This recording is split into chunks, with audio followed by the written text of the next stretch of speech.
Trove's combat and how you build classes can be broken up into 3 categories. Speed farming, where you're trying to complete dungeons as fast as possible, which means you need to have a class that has a really good base movement speed, and you will sacrifice some damage or survivability in order to have movement speed on all of your gear. Delves, which is a combination of damage and health. You need to be tanky enough to survive all of the enemies that you're going to be fighting because it is a long, drawn-out battle. And Leviathans are all about damage. You don't need to survive if you can kill it before it kills you. The efficiency of a class can basically be broken down into these 3 categories. Some will be stronger than others in one area, but weaker in another. I did actually make another video with a visual graphic that kind of just summarizes where each of the classes fit in the spectrum. I would always recommend that you play the class you enjoy, rather than picking a class out of efficiency, because you risk getting bored. So assuming you've picked out your main, let's get started with the more detailed tutorial.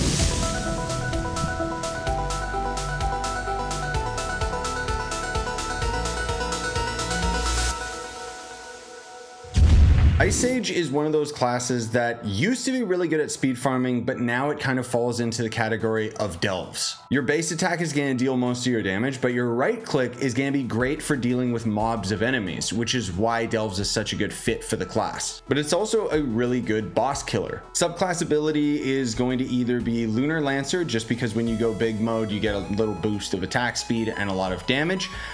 Solarian is going to end up being kind of the standard for everybody, just because of the light value you get out of it.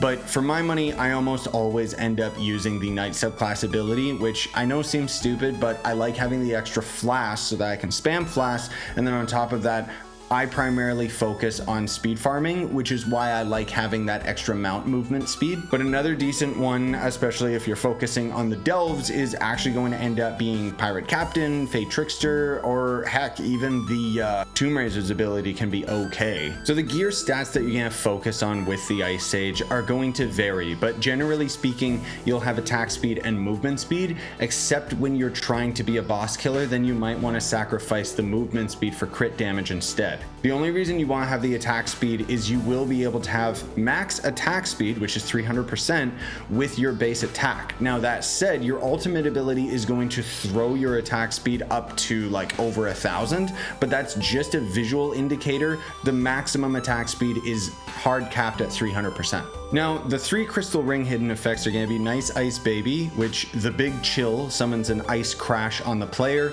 This ice crash changes the ground to ice. As Cold as Ice, while on ice, the Ice Sage gains additional crit hit chance and critical damage. And finally, Chill Out. Frozen Ward triggers on low health. Overall, you can see these hidden ring effects are not particularly good because none of them really synchronize with the Ice Sage very well. Like, you can use As Cold as Ice if you're staying in ice biomes, or if you have another Ice Sage with Nice Ice Baby that is making the ground ice. Frozen Ward kind of would work, but it's also kind of useless at the same time because most of the time you're just invincible in this game. The best banner in slot is obviously just going to end up being the temporary ones that you get out of Leviathans, or the permanent torch that you can very rarely get out of Leviathans. Now, you've actually got 2 options for your best ally on slot. You can either use Starry Skyfire, which is 400 light, 25% magic damage, and then increase cooldown recovery speed by 25% so you can spam your ult more,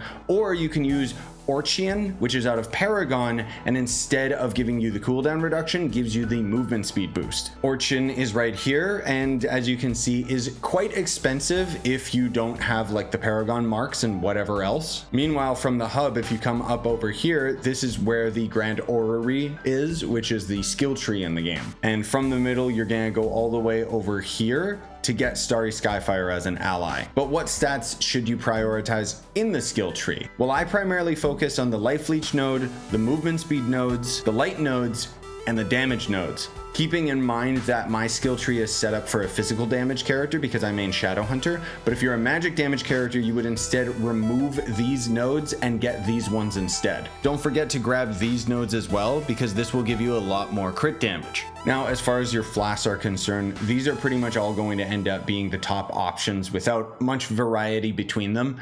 I always use Death Defying because I'm lazy, but because of that lifesteal we have out of the skill tree, technically we don't need it. So a lot of people use Conjurer's Crucible because every time Magic Find triggers, you can get a flask back. But there's other ones that can help you with longevity of grinding as well, like Flask Vial, which gives you a charge after you do a crit hit, or Vampiric, which has a chance to recharge after you defeat an enemy. It really depends on the situation, but later on in the game, it doesn't really matter as much as the emblem does. Speaking of the emblem, you're never going to be able to move away from the arcane emblem, unfortunately, but your secondary emblem can change around depending on where you are in the game. Early on, you want Sure Strike just because of that 20% crit hit that you'll get out of it. But eventually, if you are trying to speed farm, you can use Trailblazing, or if you need defense, you can use Unyielding. But when you're truly at the end, you'll more than likely just be using Chromatic Emblem to reduce the cooldown of your ult. Now, the mid-game stats that you're going to be focusing on are pretty much going to be the same as every other class. You're aiming for around 80k magic damage, 50% and up of crit hit, and 800 to 1000 crit damage. Keep in mind that this is just kind of a mid-game goal, and from here you just expand your stats. I'd say the top priority, at least early on when you're trying to get to the end game, is to get your crit hit to 100% first. Now, just before we end up getting into the gem portion of the video, I want to mention how important it is that you don't focus on anything to do with gems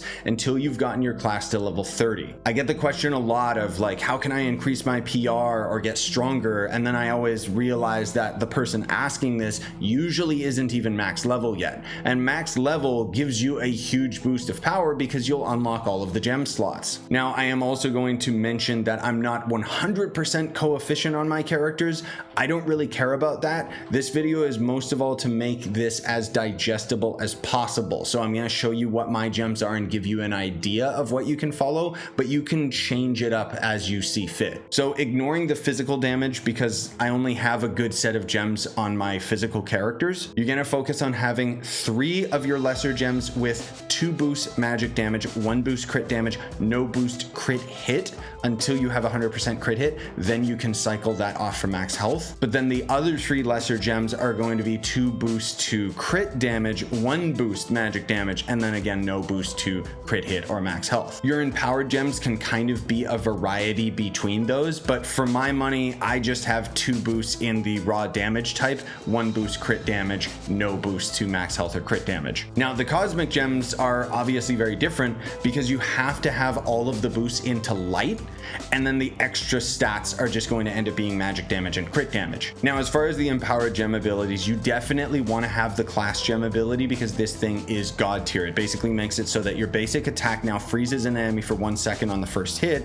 in addition to their existing chill. Hitting enemies 3 times in a row with basic attack causes them to explode, taking additional damage. And that can just stack like crazy, and that's where a lot of this class's damage ends up coming from. The other empowered gems are kind of optional, but I would say Pyrodisc is a really good one just for speed farming. If you don't have another class for speed farming, but you 100% main Ice Sage, you always want to have Pyrodisc. You can have Explosive Epilogue. It's really, really good for delves and large groups of enemies because enemies will explode after they die, but it's not very good on bosses just because there's never usually a bunch of enemies to trigger Explosive Epilogue while you're fighting a boss. Cubic Curtain can also give you that much needed survivability you may or may not need if you're going into deep delves, but it's entirely optional. As for the Cosmic Gem, you have 2 options. Vampirium is most of all for the movement speed. It's also going to give you Life Leech, which you don't really need at this point if you have the skill tree ability.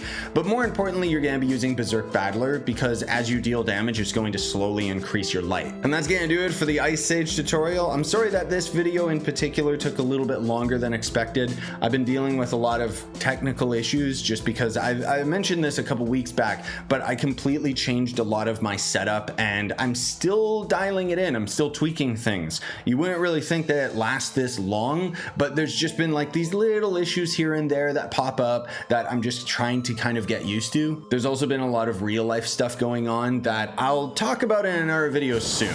All right, ladies and gentlemen, that's gonna do it for me. So if you enjoyed this video, I would appreciate if you hit like. You can subscribe for more because I'm definitely gonna continue doing more of these tutorials. But if you want to end up seeing the most recommended video, you can check this one out. That's the best option YouTube thinks if you want to see more, or you could check out my most recent upload right over here.